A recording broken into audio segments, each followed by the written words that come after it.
Yang pertama, lakukanlah sholat ketika matahari tergelincir, artinya sholat duhur. Ila ghosakil laili, terus sampai gelapnya malam. Mulai matahari tergelincir duhur, terus bergelincir ke bawah asar. Nah, sampai asar, aqimis sholata liduluki samsi ila ghosakil laili, sampai matahari terbenam memasuki malam, itu sholat maghrib dan isya dan subuh. Itu 5 waktu. Aqimis sholata liduluki samsi ila ghosakil laili wa qur'anal fajri, dan sholat subuh. Ini Allah Subhanahu wa ta'ala menjelaskan ketika mengatakan sholat duhur, asar, maghrib, dan isya cukup dengan aqimis sholata liduluki samsi ila ghosakil laili. Tapi untuk sholat subuh wa qur'anal fajri dikhususkan, dan sholat subuh. Mengapa sih dikhususkan oleh Allah? Padahal derajat sholatnya sama, bacaannya sama, antara duhur, asar, maghrib, dan isya sama bacaannya. Justru kalau rakaat subuh paling sedikit. Tapi mengapa Allah mengkhususkan sholat subuh ini? Karena Allah menjelaskan kesananya, inna qur'anal fajri kana mashhuda. Sesungguhnya sholat subuh itu disaksikan oleh para malaikat. Nah, berapa ribu sih yang menyaksikan sholat subuhnya umat? 4.000 malaikat diturunkan oleh Allah untuk setiap orang yang berjamaah subuh. 4.000 malaikat untuk yang sholat subuh. Padahal di sini walaupun ini 2 tingkat, cukup nih, paling cukup 200 orang ya. 500 subuh nih misalnya di bawah. Tapi saya yakin tidak akan sampai ke sana kalau subuh. Tidak akan sampai ke sana. Soalnya kali juga nggak penuh sih ini juga. Coba. Ini kebanyakan saksi ini kalau subuh ini. Kebanyakan saksi. Satu masjid, satu musola 4.000 malaikat yang menyaksikan. Yang hadirnya 3 sok, 4 sok, 5 sok. Ini kalau penuh semua 500 katanya. Kalau 500 dibanding 4.000 juga sudah tidak jauh, bandingannya jauh. Saksi manusia hanya 2, yang jadi saksi di pengadilan hanya 2. Ini saksi sholat subuh sampai 4.000 untuk satu masjid. Jamaahnya kadang-kadang imam itu, yang kadang itu. Jadi ini kalau di luar CKM, tapi kalau saya coba aja keluar aja dari CKM coba. Kalau di sini, kalau wilayah ini saya percaya 1000% saya. Coba keluar ke masjid-masjid kampung tuh. Ya Pak, itu lihat. Kan dulu ke informasi katanya waktu saya itu hanya 4 orang di musola aja gitu. Kalau sekarang sudah banyak katanya. Itu biasa di mana-mana, itu berlaku di mana-mana. Nah, khusus untuk sholat subuh ini Allah yang menjelaskan, bukan Nabi, bukan ulama ini. Inna qur'anal fajri kana mashhuda. Sesungguhnya sholat subuh itu adalah disaksikan oleh malaikat. Yang pertama, itu kata Quran. Nabi mengatakan, inna lana malaikatun yata'aqabuna. Sudahlah, bahasa Sunda aja lah, bahasa Indonesia aja lah, jangan hadis-hadisnya supaya cepatlah. Begini, kata Nabi dalam hadis qudsinya Allah, bahwa saya mempunyai malaikat yang banyak yang itu adalah hanya dikhususkan untuk orang yang menyaksikan sholat subuh. Khusus itu mah. Jadi yata'aqabuna, mereka silih berganti. Kapan bergantinya? Begini. Tadi yang waktu kita takbiratul ihram subuh, yang malaikat malam berangkat ke sana ke Allah Subhanahu wa taala. Ini dalam ayat ini, dalam tafsiran ayat ini, dalam Ibnu Katsir tafsirannya gitu.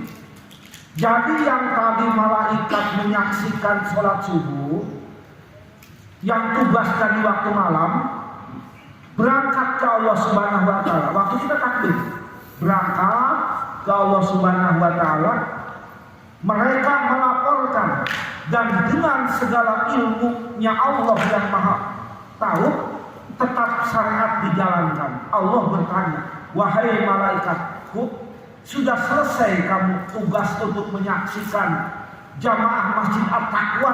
Langsung aja ini, Mas. Yang lain enggak terserah lagi. Yang selesai. Jamaah Masjid At-Taqwa tadi sudah kamu selesaikan. Sudah ya Allah. Dalam keadaan apa kamu tinggalkan umat sedang takbiratul ihram ya Allah, sedang menghadapku? Iya.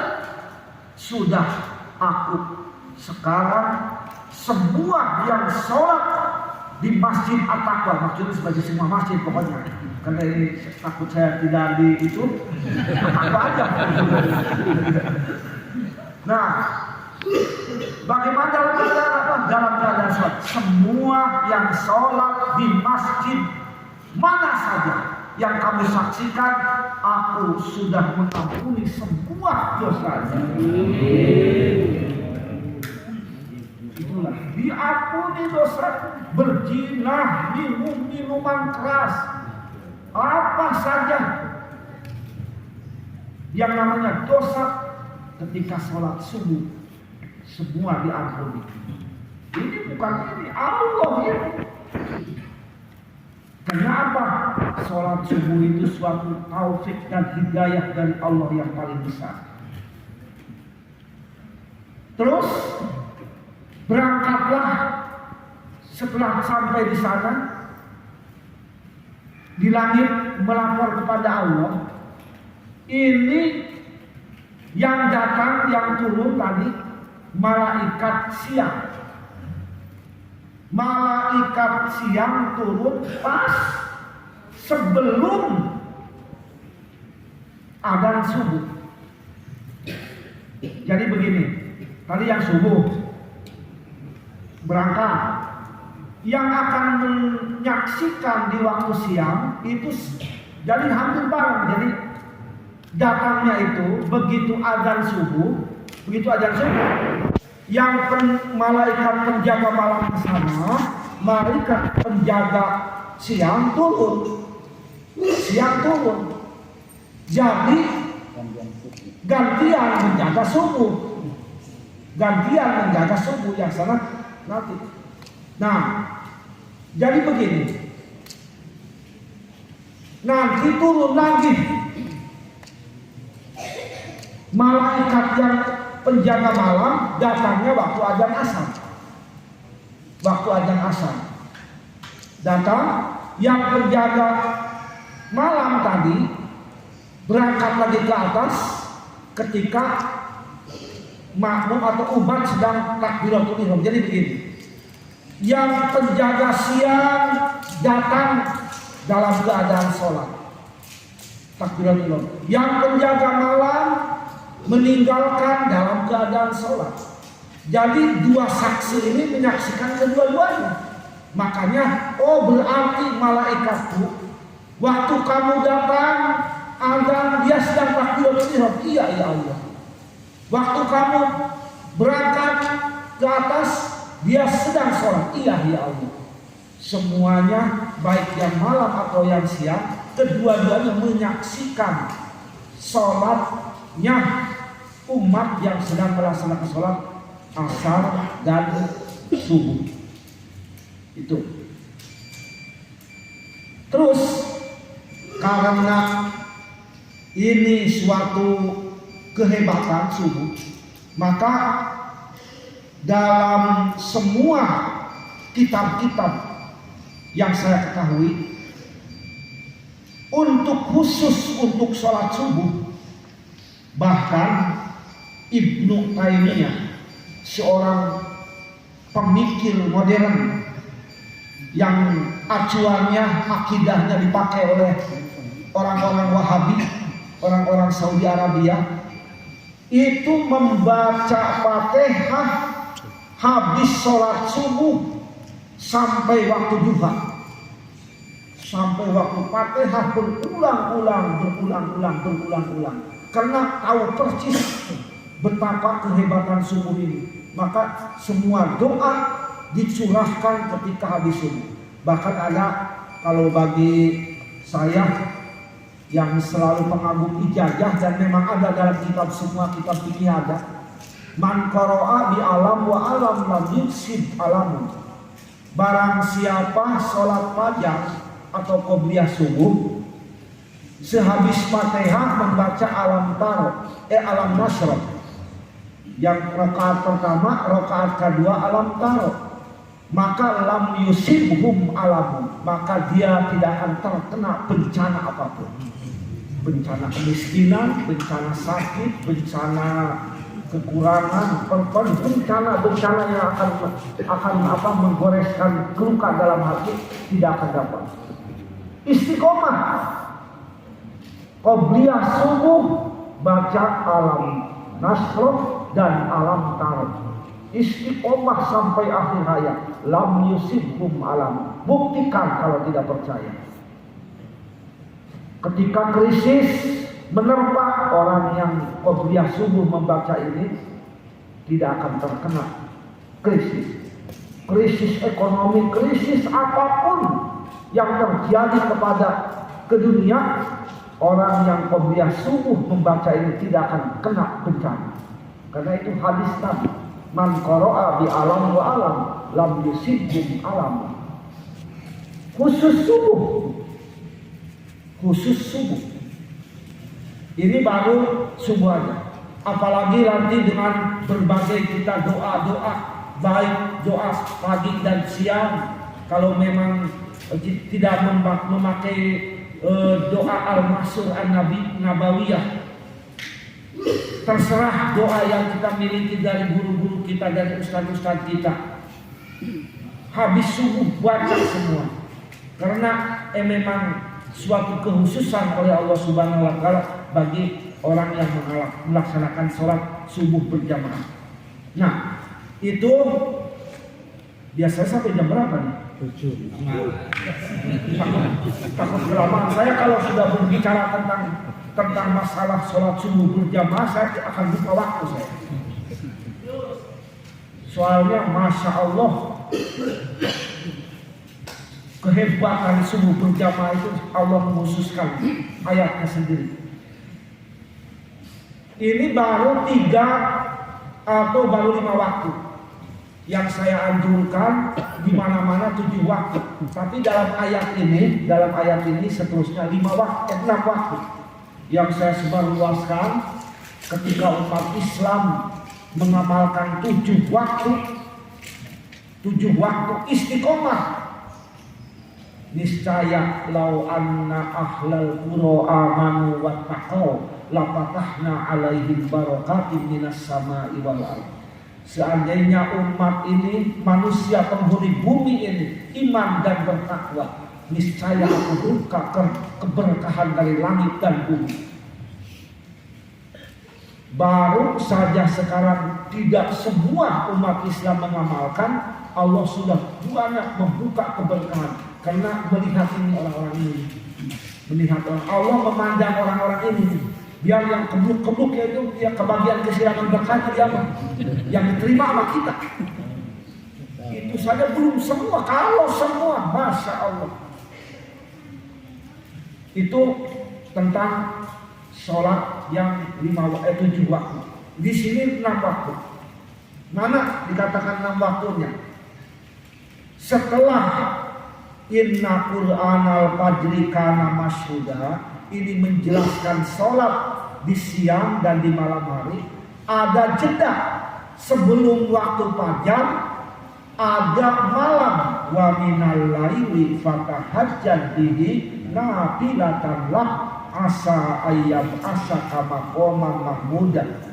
Wa qur rabbi adkhilni mudkhala sidqin wa akhrijni mukhraja sidqin waj'alni min ladunka sultanan nasira wa qul ja'al haqqu wa jahaqal batil innal batila kana zahuqa. Khusus untuk tahajud dalam versi Al-Quran. Allah tidak menuntut sampai keluar keringat. Allah tidak menganjurkan sampai keluar keringat. Cukup 2 rakaat tahajud. Cukup 2 rakaat. Jangan banyak-banyak. Jangan seperti kebanyakan yang mengejar sesuatu. Cukup hanya untuk mendapatkan yang 5 perkara keistimewaan dari Allah, 2 rakaat juga cukup. Jangan seperti orang yang ingin bisnisnya lancar. Saking semangatnya ingin bisnisnya lancar, tahajud sampai 100 rakaat. 5 hari tidak diijabah, berhenti tahajud. Emang mudah gitu. 5 hari. Jangan 100 rakaat, 2 rakaat istiqomah, bisnis apa aja tidak akan gagal. 2 rakaat asal istiqomah, bisnis apa aja jangan takut tersaingi, jangan takut gagal. Usaha apa, mau mencari kerja apa, dengan 2 rakaat tidak akan tertinggal oleh orang lain. Kalau menurut janji Allah ini, percaya kepada janji Allah, percaya. 2 rakaat, apalagi kalau banyak. Wa minal laili fatahajjad. Di waktu keheningan sebagian dari malam, tahajudlah kamu sebagai sunat bagimu. Ketika kamu tahajud, asal ayyab asaka rabbuka maqaman mahmuda, Allah akan mengangkat kepadamu derajat yang terpuji. Derajat yang terpuji. Maaf 1000 maaf. Derajat yang terpuji itu derajat yang biasanya kebanyakan yang kita dengar di mana-mana, yang terdengar di mana-mana hanya orang-orang yang berilmu di berbagai ilmu. Yang mulia, paduka yang mulia, orang yang saya hormati, orang yang kita muliakan. Nah, itu derajat di dunia. Ketika kata-kata yang mulia itu pasti ditempatkan kepada orang-orang besar yang berilmu dan berakhlak. Ini tidak usah berilmu, tidak usah berakhlak, karena ilmu itu sulit untuk dicari, akhlak juga sulit untuk diamalkan. Tahajud 2 rakaat, apa sulitnya sih? Apa sulitnya sih tahajud? Kita ingin dikatakan orang dermawan, waduh, kudu boga harta loba heula. Kita ingin dikatakan al-alim, yang saya muliakan al-alim al-alama, kudu ngaji heula. Hayang yang terhormat, kudu jadi calon lurah heula, kudu calon camat heula. Jabat jadi, jabat ele bebe akan. Sulit. 2 rakaat we hayang jadi mana mulia apa? Akan makom terpuji mah 2 rakaat istiqomah. Janji Allah yang menciptakan kita. Asa ayat asa kalau buka makom mahmud. Asal ini biasanya nih orang-orang yang tahajud doanya paling Allahumma lakal hamdu lakal hamdu lakal hamdu angkal haq wa wadukal haq, terus pakai hak sampai subhana rabbika rabbil izzati. Padahal kalau anjuran Al-Quran baik di dalam sholatnya ataupun di dalam doanya. Fakul, katakan olehmu, Rabbi adkhilni mudkhala sidqin wa akhrijni mukhraja sidqin waj'alni min ladunka sultanan nasir wa qul ja'al haqqu wa zahaqal batil innal batila kana zahuqa. 2 ayat. Pakai doa sebelum Rabbana atina Rabbi adkhilni mudkhala sidqin. Coba. Berarti yang orang tahajud kalau mengamalkan ayat ini, yang pertama akan mendapatkan makom yang terpuji. Baik, ini yang terpuji di hadapan Allah. Kalau Allah memuji untuk urusan manusia, sudah tidak ada itunya. Gampang. Yang penting terpuji oleh Allah. Yang kedua, akan diberikan jalan keluar dari setiap kesulitan. Rabbi adkhilni mudkhala sidqin. Akan mendapatkan jalan masuk yang benar, akan mendapatkan jalan keluar yang benar. Tidak akan salah jalan, tidak akan salah langkah, tidak akan salah bisnis yang akan merugikan. Selalu ada dalam bimbingan Allah. Yang kedua, akan mendapatkan tempat masuk yang benar. Yang ketiga, akan mendapatkan jalan keluar yang benar. Ketika kesulitan apapun, masalah sulit apapun, dia akan mendapatkan jalan keluar yang benar menurut tuntunan Allah dan Rasulnya. Tidak akan mendapatkan kesulitan. Mau masuk lancar, keluar lancar, dan lancarnya menuju tujuan dan harapan yang diinginkan sesuai doa dan harapan setiap waktu. Tuh. Yang ketiga, semua hak akan datang kepada orang tersebut. Dan kebatilan itu banyak. Takabur, ujub, riya, sombong, sum'ah, termasuk akhlak buruk, kebatilan, termasuk perilaku anak cucunya, anak suami istrinya yang buruk-buruk, yang tidak diridhoi Allah, akan hancur semua, Wa qul ja'al haqqu wa zahaqal batil innal batila kana zahuqa. Ini dalam tahajud. Nah, coba kalau kita yang pertama mendapatkan makom terpuji, yang kedua akan mendapatkan jalan keluar yang bagus, akan mendapatkan jalan masuk yang bagus, dan akan mendapatkan waj'alni min ladunka sultanan nasira, akan mendapatkan pertolongan yang kuat dari Allah. Sultan itu kekuasaan, nasiro yang kuat. Kalau Allah maha kuasa, maha gagah perkasa. Kalau jangankan untuk menolong yang masalah kecil, masalah besar pun hanya dengan pun. Tapi untuk orang yang bertahajud, sengaja Allah menyediakan sultanan nasiro, kekuatan yang dahsyat bagi orang yang tahajud. Sultanan nasiro, silakan dalam kamus-kamus tafsir. Sultanan nasiro itu kekuatan pertolongan yang sangat kuat bagi orang yang tahajud. Masalah apa saja akan bisa diatasi. Ini baru 6 waktu nih. Tadi maghrib, isya, duhur, asar, maghrib, isya, subuh, dan tahajud 5 waktu. 6 waktu tambah dengan duha. Karena duha, walaupun Allah tidak menjelaskan sholat duha, tapi sumpahnya Allah beberapa ayat itu sangat dan amat penting. Yang pertama wadduha wasamsi waduhaha. Terus banyak saya tidak bisa menghitung satu-satunya tentang duha.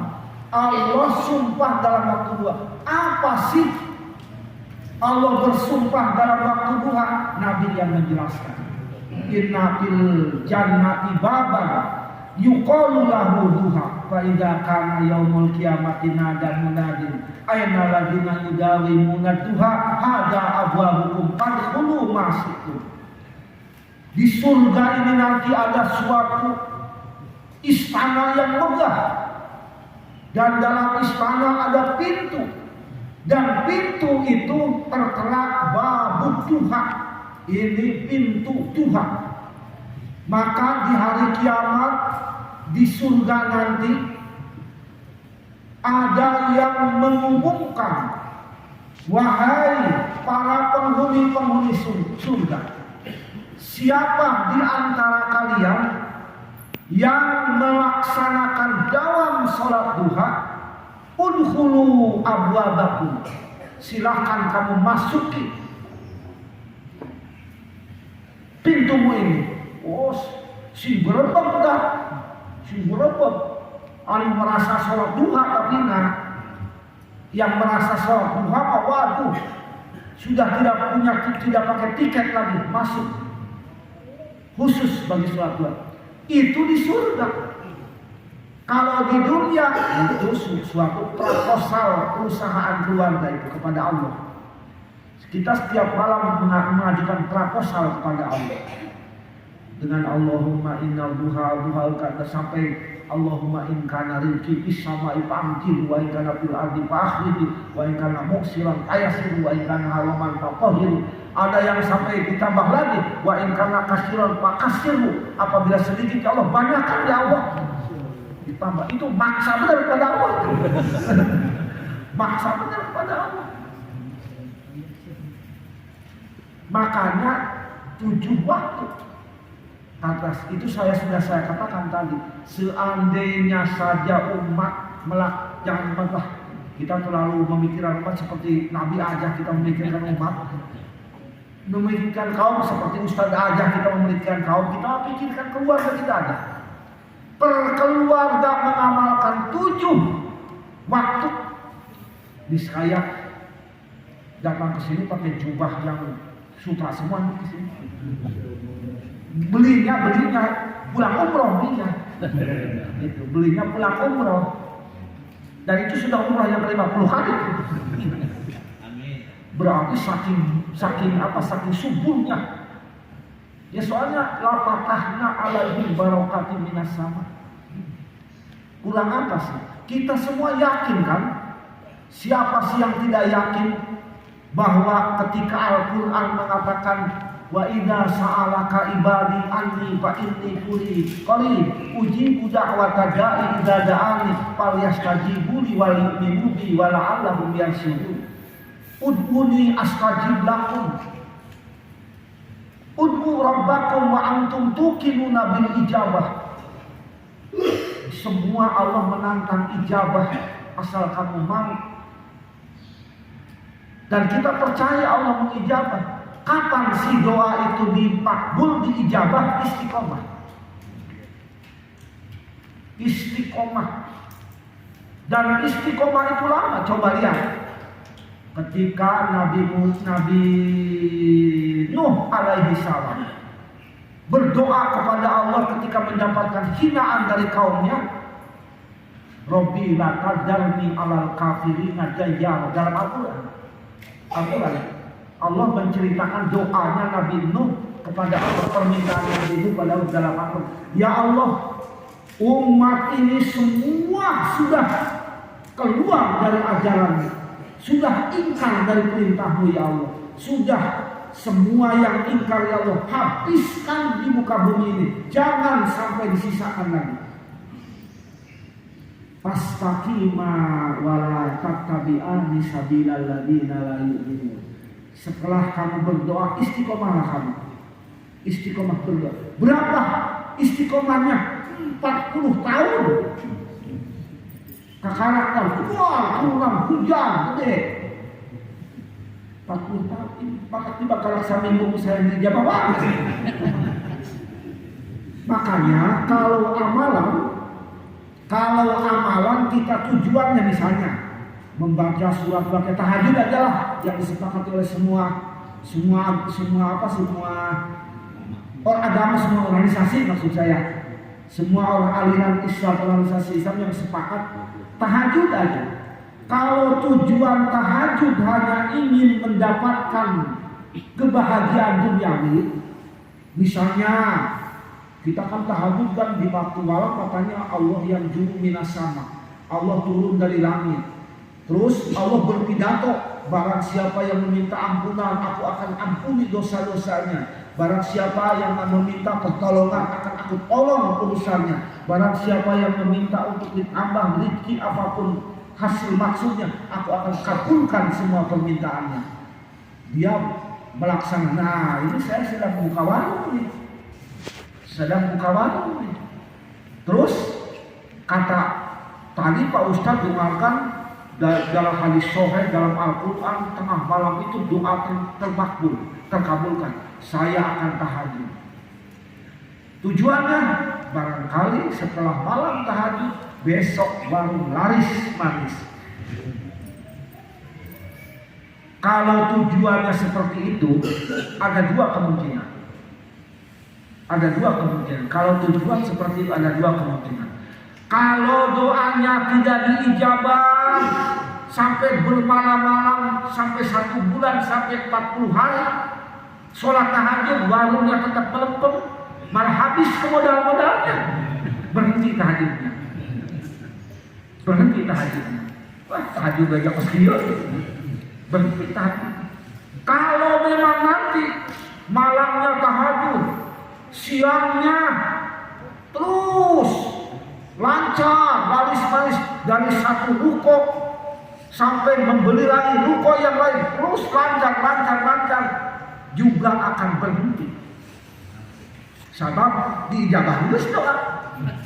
Warung geus loba geus laku. Ngarepkeun Allah. Jadi kalau ibadah kepada Allah tahajud yang kebanyakannya tahajud dan enggak. Kalau mengharapkan dari bisnis pasti diijabah, dan geus diijabahna. Oh, urusan toko we daripada diijabah aja, teu diijabah kok geus panggilan kakak menang 2 puji bisa. Nah, itulah kalau kita niat sesuatu. Tetapi kalau kita istiqomah, dia innal ladzina qalu rabbunallahu summastaqamu tatanazzalu alaihimul malaikatu alla takhafu wa la tahzanu wa abshiru bil jannati allati kuntum tu'adun.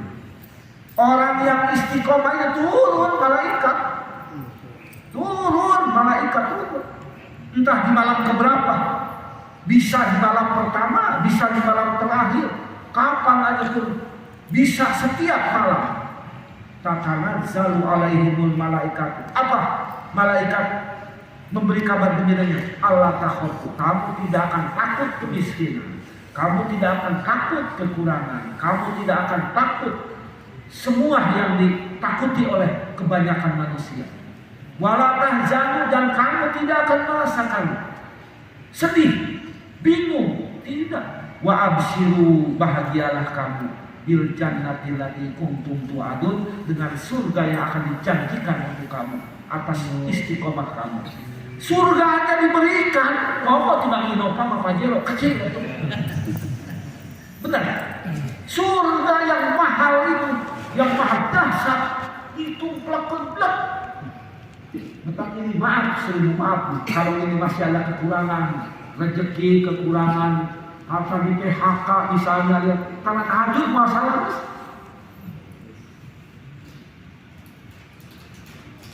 Orang yang tahajud itu maha dahsyat, surga aja diberikan.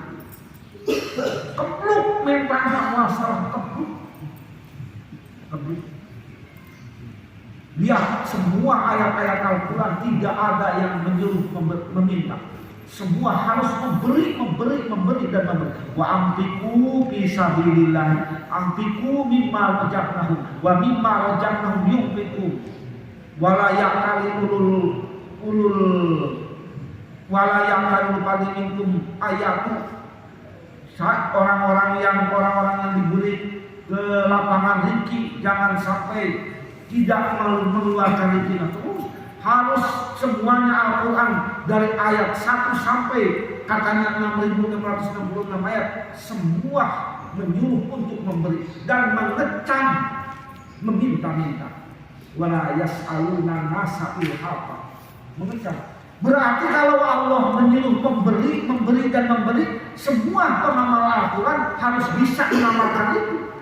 Kudu barang duit berenang, menang kabatu berbalik.